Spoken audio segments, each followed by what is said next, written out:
Bonjour, je suis Myrdine, médium canal, éclaireur de chemin de vie. Dans cette nouvelle capsule, j'aimerais revenir sur la capsule où je traite du danger de certaines pratiques ésotériques pour venir donc compléter et insister sur certains points.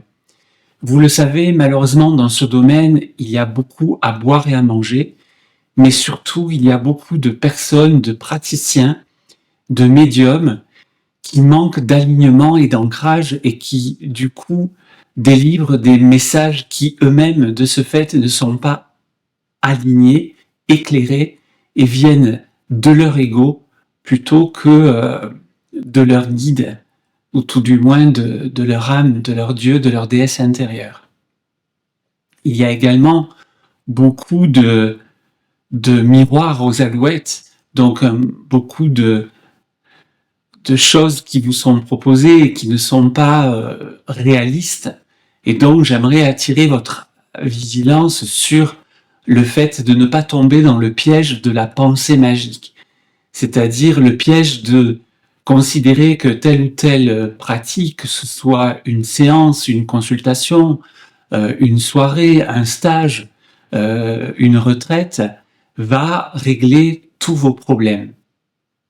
De plus, comme j'en parle dans certaines autres capsules précédentes, notamment les capsules où je parle de l'intuition, votre seul objectif, votre seul leitmotiv devrait être celui de « est-ce que je suis aligné avec le dessein de mon âme ?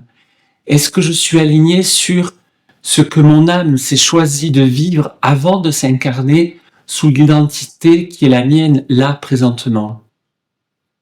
Et donc, toujours être en vigilance de vous dire, voilà, est-ce que j'entends, ça résonne, est-ce que ça me parle ou pas? Donc toujours garder votre libre arbitre et ne pas prendre comme argent comptant ce qui vous est donné. Il y a malheureusement effectivement non seulement beaucoup de personnes qui ne sont pas alignées, mais beaucoup d'égos, comme on dit, surdimensionnés. Et donc de ce fait, beaucoup de folklore, beaucoup de théâtralisation dans certaines pratiques.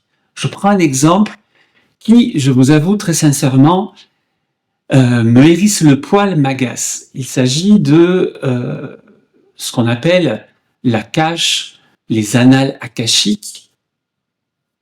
Là encore, attention, danger.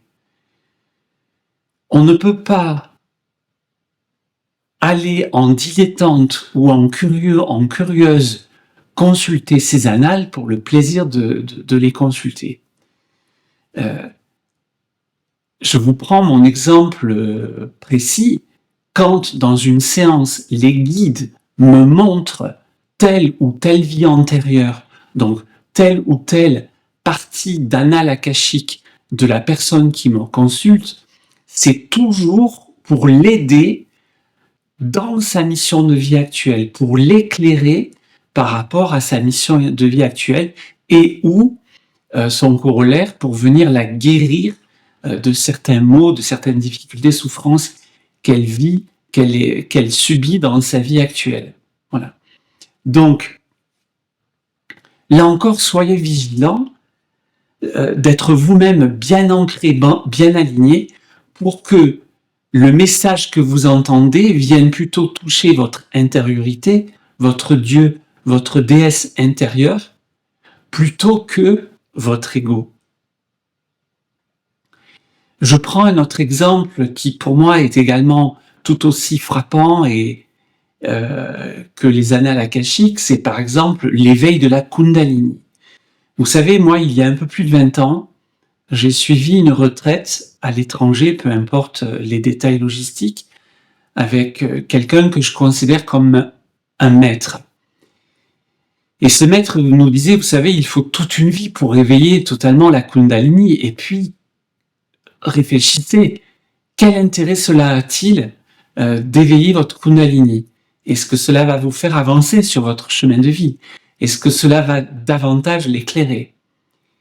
Et soyons réalistes, au cours de cette retraite qui va durer 8 jours, si vous pouvez faire monter, éveiller votre Kundalini, jusqu'au 2e, éventuellement jusqu'au 3e chakra, estimez-vous heureuse, estimez-vous heureux.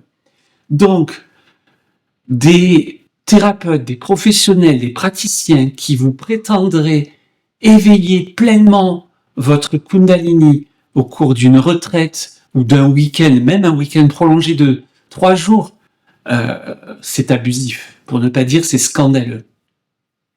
Pareil, je reçois beaucoup de femmes et donc je pense à toutes ces femmes parce que c'est vraiment quelque chose qui m'habite et qui fait partie intégralement de ma mission de vie, d'accompagner des femmes blessées dans leur féminin, blessées dans leur être de femme.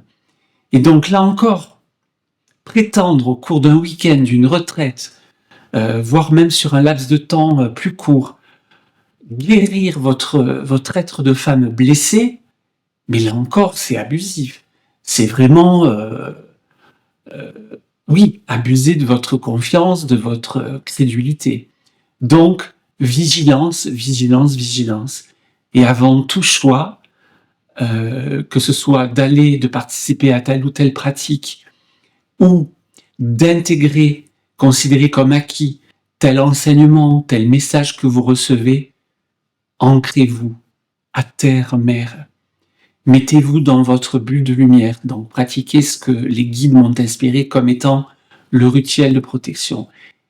Et posez-vous ensuite la question, est-ce que ça vient toucher mon intériorité, mon soi supérieur, mon Dieu, ma déesse intérieure, ou bien plutôt mon ego, flatter mon ego.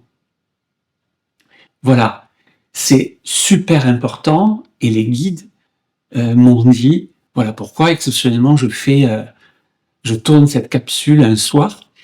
Mon guide insiste là-dessus parce que c'est vraiment primordial, essentiel. Encore une fois, je conclue toujours mes capsules de la même manière. Si cette capsule est venue vous toucher et qu'effectivement elle est venue compléter pour vous ce que j'avais déjà dit sur la même thématique dans la première capsule d'avant-hier, merci de la liker. Merci également de vous abonner à ma chaîne.